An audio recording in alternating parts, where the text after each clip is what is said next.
बिस्मिल्लाहिर्रहमानिर्रहीम नहमदुहु व नुसल्ली अला रसूलिहिल करीम अम्मा बाद।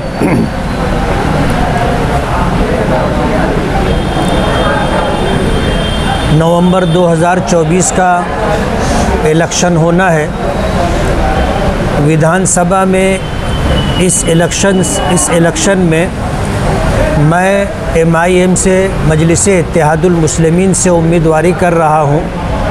हमने अपनी मशवरे के बाद जो प्रोग्राम तरतीब दिया है वो प्रोग्राम ये है कि कल से हम अपना प्रचार डोर टू डोर शुरू कर रहे हैं। हम इस बात की हमेशा कोशिश करते रहे कि अपने इलेक्शन के ताल्लुक़ से हम बराह रास्त लोगों के दरवाज़ों पर जाएं और अपना पैगाम दें और उनसे वोट की अपील करें।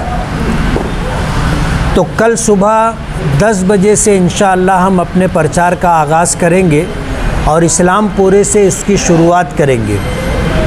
हमारे मशवरे से ये तय हुआ है कि बुध के दिन ख़याबान निशात चौक पर हमारा पहला इंतखाबी जलसा होगा और उस जलसे के अंदर हम लोग अपने इलेक्शन के तई अपने शहर को क्या देना चाहते हैं और इस शहर की तामीर व तरक्की के लिए इस शहर में अमन व अमान बरकरार रहे और इस शहर से बुराई का ख़ात्मा हो, इस बात के लिए हम लोग अहलियान शहर से गुफ्तगू करेंगे।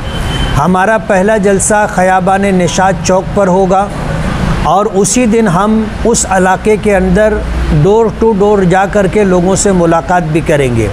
हमारा दूसरा इंतखाबी जलसा जुमा के दिन सैलानी चौक पर होगा और सैलानी चौक के इलाके में भी हम लोग अपने जो तरीक़ाकार है जुमेरात और इसी तरह जुमा, हम अपने जो है घर घर जा कर के जो प्रचार करना चाहते हैं उस इलाके में अपना प्रचार करेंगे।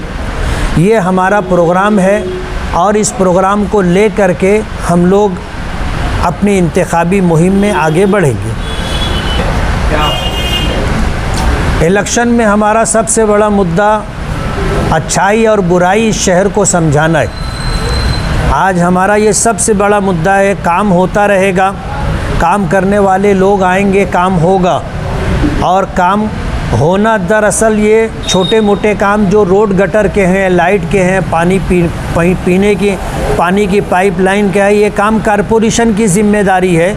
लेकिन कहीं ना कहीं हम अपने आप को ज़िम्मेदार समझते हुए अगर कारपोरेशन से काम नहीं हो रहा है तो मुख्तलिफ़ सरकारी डिपार्टमेंट से निधि ला करके हम काम करने की कोशिश कर रहे हैं। अगर हमारा शहर तामीर व तरक्की के लिहाज से आगे बढ़ गया लेकिन हमारे शहर में हमारा नौजवान अगर बेराह रवी का शिकार हो गया, बुरी आदतों में, बुरी लत में पड़ गया, तो शहर के संवर जाने के बाद भी ख़ानदान के ख़ानदान तबाह व बर्बाद होंगे।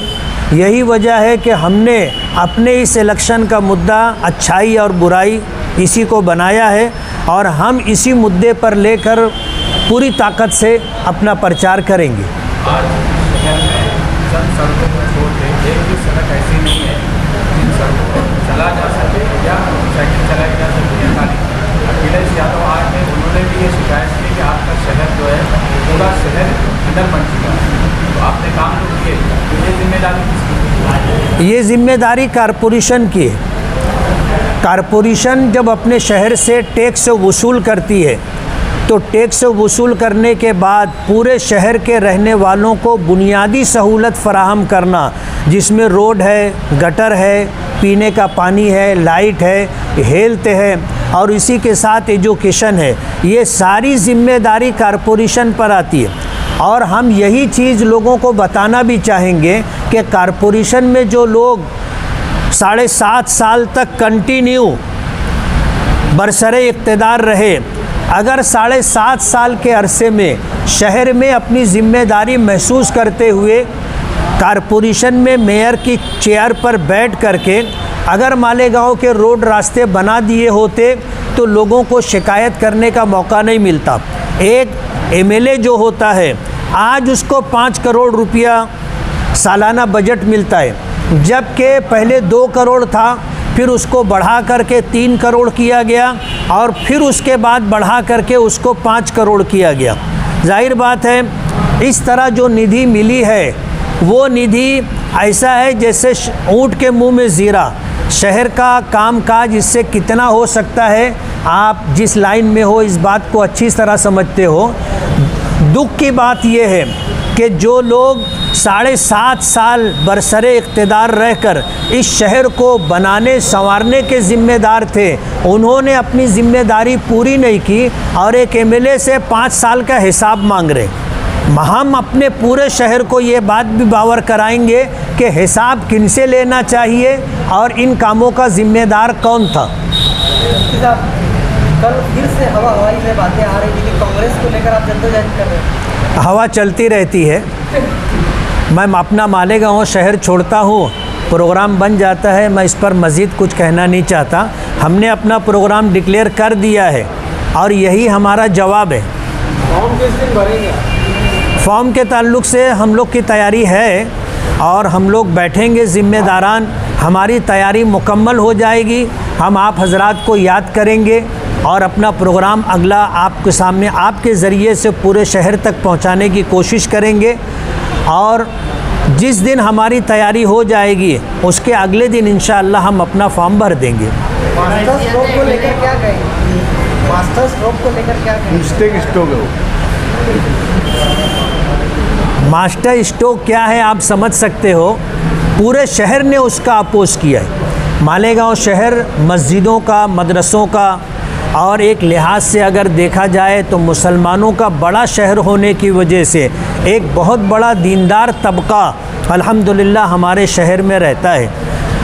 और अगर मैं एक जुमले में कहना चाहूँ तो खोदा पहाड़ निकली चूहिया, चूहा भी नहीं निकला, निकली चूहिया। बहुत शोर था master stroke, master stroke, master stroke, लेकिन क्या आया आपने देख लिया। शायद उनके होश ठिकाने आ गए होंगे जिस तरह का रिएक्शन मालेगांव शहर के वोटरों ने दिया है। इलेक्शनी मंसूर क्या इस बार साल नया बनेगा या वही पिछले इलेक्शनी मंसूर का रंग रहेगा? बात यह है कि जो सत्ता में होते हैं उनके लिए भी इस तरह का कामकाज करना मुश्किल हो जाता है। हम अपने शहर से कोई झूठा वादा नहीं करना चाहते।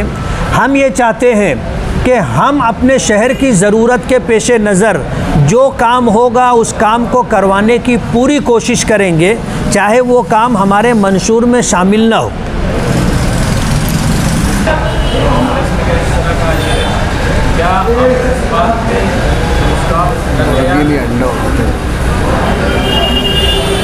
हमारा शहर एक ऐसा शहर है कि यहाँ पर कुछ लोग बाय प्लानिंग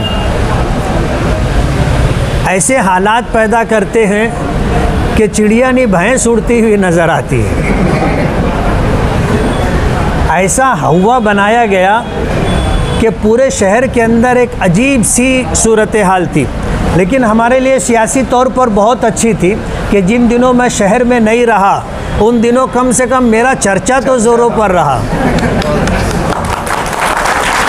इस बात को देख रहा है, मैंने मजहबी स्टेज से कभी भी एक जुमला सियासी नहीं कहा, और जब मैं सियासी स्टेज पर होता हूँ तो सियासी बात करता हूँ। जो मुकाबले में उनका जवाब दो। हाँ, नहीं, मुकाबले वालों का जवाब दे। इसलिए जो है मैं अपने तई जो बात कहना है कि ये इल्ज़ाम बेबुनियाद है। हम मजहबी स्टेज से मजहबी बात करते हैं, सियासी स्टेज से सियासी बात करते हैं। मास्टर स्ट्रोक के बारे में बात ये है कि जो चीज़ का हम लोग सिर्फ अंदेशा करते थे वो बात उस दिन सच साबित हुई। जैसा कि माजी आमदार अपने आप को बहुत दूर अंदेशी से बताते कि मैं बहुत दूर अंदेश से सोचता हूँ, तो उस चीज़ को उन्होंने वहाँ साबित करे। और जो नाम लाए उन्होंने इस्लाम, ये बड़ी सोची समझी प्लानिंग से उन्होंने ये नाम लाए ताकि फ़िरका परस्तों को इस्लाम के बारे में बोलने को बुरा जगह मिल जाए। जैसे अकबर बादशाह ने दीन इलाही कायम किया था, उसी तरीके से आसिफ शेख रशीद एक नया दीन इलाही लाने की कोशिश कर रहे हैं शहर के अंदर।